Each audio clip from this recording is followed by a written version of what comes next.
আমি তার সন্ধ্যা মালতী এই উপন্যাসে অনামিকার মরে যাওয়ার পর অরুণের হাহাকার। অরুণ চিন্তিত, মুখখানা ডান দিকে সামান্য গোড়ায়, চোখ দুটো অনিকার দিক থেকে সরিয়ে বেখেয়ালে ডান দিকে নিলে দৃষ্টি আটকায় অনামিকার ফ্যাকাশে মুখের দিকে, যাকে খাটিয়ায় শুইয়ে পুরো সাদা কাপড়ে মুড়িয়ে রাখা হয়েছে, শুধু মুখখানা বেরিয়ে আছে। দৃশ্যটি চোখে ভাসতেই অরুণ যেন কয়েক সেকেন্ডের জন্য একেবারে স্তব্ধ হয়ে যায়, দৃষ্টিচোরা একেবারে স্থির হয়ে যায়, মস্তিষ্ক একেবারে অকেজো লাগে। এটা অনামিকা এভাবে সাদা কাপড়ে মুড়িয়ে শুয়ে আছে কেন? আর কোনো কথাও তো বলছে না। এত কান্নার আওয়াজে অনামিকা উঠে বসছে না কেন? এটা অনামিকা কি করে হয়? অনামিকা তো তাকে দেখলে লজ্জায় মাথা মতো করে দেয়, লাজুক হাসি, এলোমেলো দৃষ্টি ফেলে, তবে তার দিকে তাকাতে ভুলে যায় না। এই তো আজ সকালেই হাস্যোজ্জ্বল অনামিকার সাথে তার দেখা হলো, কত শত কথা হলো। তাহলে কান্নার মাঝ থেকে অরুণের কানে কিছু শব্দ ভেসে আসছে। শুনলাম মেয়েটারে নাকি জেডি নামের এক উদ্ভট লোক এভাবে ধর্ষণ করে মেরে ফেলেছে। কম কষ্ট পেয়ে মেয়েটা মরেনি। আল্লাহ এমন মরণ কাউকে না দেখে। কথাগুলো কানে আসতেই অরুণের মনে হলো তার হৃদয়টা তীব্র আঘাতে একেবারে খণ্ড খণ্ড হয়ে গেল। মনে হলো কান দুটোয় কেউ গরম সীসা ঢেলে দিয়েছে। হয়তো হাত থেকে শপিং ব্যাগটি অবহেলে মাটির ওপর পড়েছে। ছেলেটির মনে হলো তার পায়ের তলার মাটি অস্বাভাবিক কাঁপছে। স্থির দৃষ্টি এখনো অনামিকার মুখে, যে মুখের চতুর্পার্শ্বে কাটা কাটা অংশগুলো বড্ড চোখে লাগলো অরুণের। বুকের সাথে সাথে চোখ দুটো বড় জ্বালা করে উঠল ছেলেটা। একপাশে সন্ধ্যা দাঁড়িয়ে আছে, কোলে সৃজন। সন্ধ্যা ঝাপসা চোখে অরুণের দিকে চেয়ে আছে। সৃজন মায়ের গলা জড়িয়ে ধরে রেখেছে। এখানে সিচুয়েশন দেখে বাচ্চাটি ভয়ে গুটিয়ে আছে মায়ের কোলে। সন্ধ্যার পাশে সৌম্য দাঁড়িয়ে, আরেক পাশে আকাশ, যার লালিত দৃষ্টি ছড়া অরুণের দিকে। সে দুকদম অরুণের দিকে এগিয়ে আসতে অরুণ ধপ করে মাটিতে পড়ে যায়। আকাশের সৌম্য এক প্রকার দৌড়ে এসে অরুণের দুপাশে বসে। সৌম্য ভাঙা গলায় ডাকে, অরুণ ভাইয়া। আকাশ অরুণের পাশে বসে বাঁ হাতে অরুণের বাহু শক্ত করে রেখেছে। মাথা নিচু, তার চোখ জোড়া মুছে নেই। অরুণের চোখ দুটো ভরে উঠেছে। অনামিকার মুখ থেকে এক দৃষ্টি এক মুহূর্তের জন্য এদিক ওদিক হয়নি। কম্পিত কণ্ঠে আওড়ায়, অনামিকা। ডান চোখে ফেটে জলকণা গড়িয়ে পড়ে ছেলেটার। পুরো শরীর অস্বাভাবিক ভাবে কাঁপছে।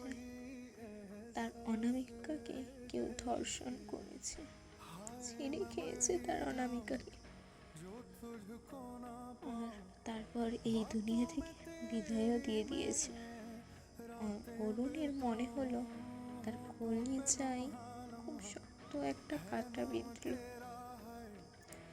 যার জন্য বছরের পর বছর মিথ্যা অভিনয় করে গেছে, যার জন্য মেয়েদের সাথে দরকারে কথা বলতেও ভুলে গেছে, যাকে নিয়ে দিনের পর দিন শুধু স্বপ্ন বুনেছে।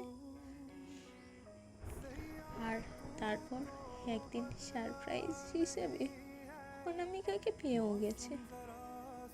এই তো তাদের বিয়ের ডেট ফিক্সড হওয়ার পথে ছিল, সেই অনামিকাকে অন্য কেউ ছিঁড়ে খেয়েছে। সেই অনামিকা আর নিঃশ্বাস নিচ্ছে না। অরুণের দম আটকে আসে। সে তার দুহাতে তার গলা চেপে ধরে। হঠাৎই বাচ্চাদের মতো করে শব্দ করে কেঁদে ওঠে। শব্দ করে বলতে থাকে, এই অনামিকা, অনামিকা, তুমি আমাকে বিয়ে করবে না অনামিকা? দেখো, আমি তোমার জন্য শাড়ি কিনে এনেছি, চুড়ি কিনে এনেছি। এটুকু বলতে বলতে কেমন পাগলের মতো মাটি হাতালো অরুণ।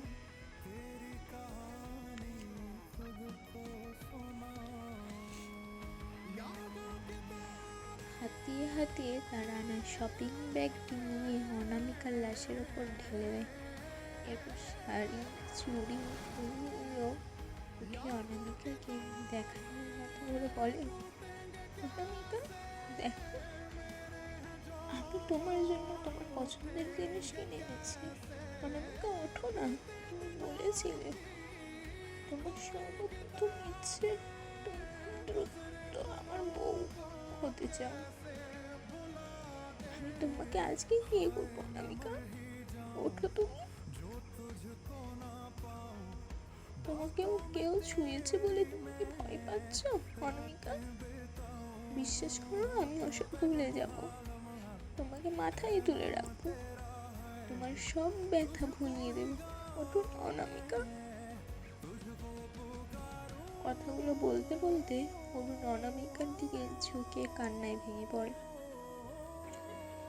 ডান হাত বাড়িয়ে অনামিকার মুখ এদিক ওদিক নাড়িয়ে বলে, একবার ওঠো অনামিকা, একবার আমার সাথে কথা বলো। জীবনে অনামিকা নামে তুমি খুব তৃষ্ণা, জানো? তুমি আমাকে কথা দিয়েছিলে তুমি আমার বউ হবে। এবার তুমি আর পালাতে পারবে না, আমি তোমাকে আর পালাতে দিব না। কথাগুলো বলে কোনো রকমে আকাশের দিকে ফিরে আকাশের দুহাত ধরে হাঁপানি রোগীর মতো করে বলতে থাকে, আকাশ, ওকে উঠতে পারে না? তুই তো জানতি ওর আর আমার বিয়ে হওয়ার কথা ছিল। আমার এই বুকে অনেক স্বপ্ন বোনা আছে ওকে নিয়ে। ও আমার বোনার স্বপ্নগুলো দেখবে না বল? আমি ওসব স্বপ্ন এবার কার সাথে বাস্তবায়ন করব বল? ওকে বল না, আমি আর সময় নিব না, আজকেই বিয়ে করব ওকে, আজকেই ওকে আমার বউ বানাবো। আকাশ মাথা নিচু করে রইল, একটা কিছুই বলল না। অরুণ উত্তর না পেয়ে সৌম্যর দিকে ফিরে কান্না মাখা গলায় বলে, সৌম্য, তুমি একটু বলো না ওকে উঠতে বসতে, তো খুব ভালো মানুষ, ও তোমার খুব প্রশংসা করতো। তুমি ওকে ডাকলে মনে হয় উঠবে। আসলে আমি ওর অভিমান এখনো পুরোপুরি ভাঙাতে পারিনি।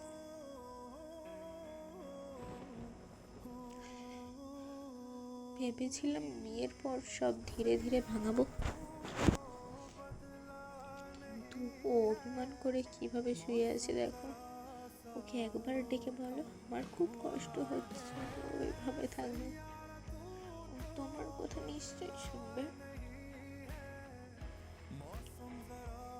সৌম্যর কেমন যেন দম বন্ধ লাগলো।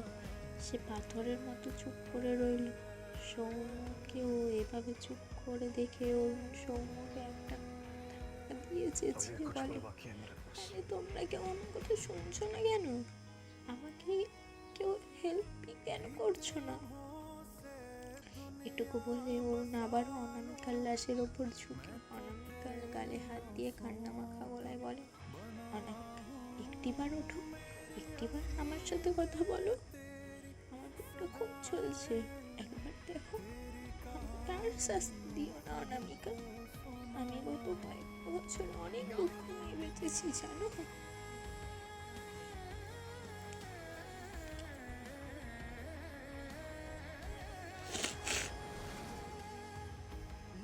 এটুকু বলতে বলতে এক পর্যায়ে অরুণ অনামিকার গালে জোরে জোরে থাপ্পড় মেরে দেয় আর শব্দ করে বলে, হেই তুই উঠবি, বলছি না আমার কষ্ট হচ্ছে। আমাকে স্বপ্ন দেখিয়ে আবারও কোথায় পালাতে চাইছিস তুই? তোর এত সাহস কেন? বারবার আমাকে ভেঙে দিয়ে পালাতে চাস কেন? এত স্বার্থপর কেন তুই? আমাকে আর ভাঙিস না, আমি আর নিতে পারবো না। উঠে পড় অনামিকা, একটু শান্তি চাই আমার। আমার বউ বানাবো তোকে, এক্ষুনি কবুল করবো। আমি তোকে আমার নামে কবুল করবো, তুই শুনবি না অনামিকা।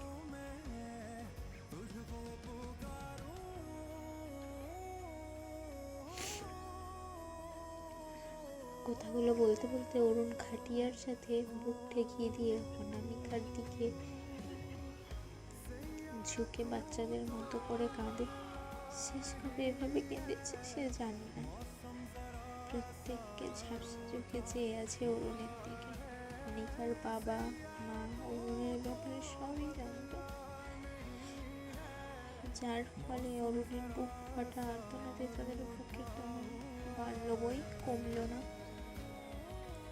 সন্ধ্যা বা হাতে সৃজনকে ধরে রেখে ডান হাতে মুখ চেপে রেখেছে। দু চোখ বেয়ে টক টক করে পানি গড়িয়ে পড়ছে। সে এসব দৃশ্য সহ্য করতে পারছে না।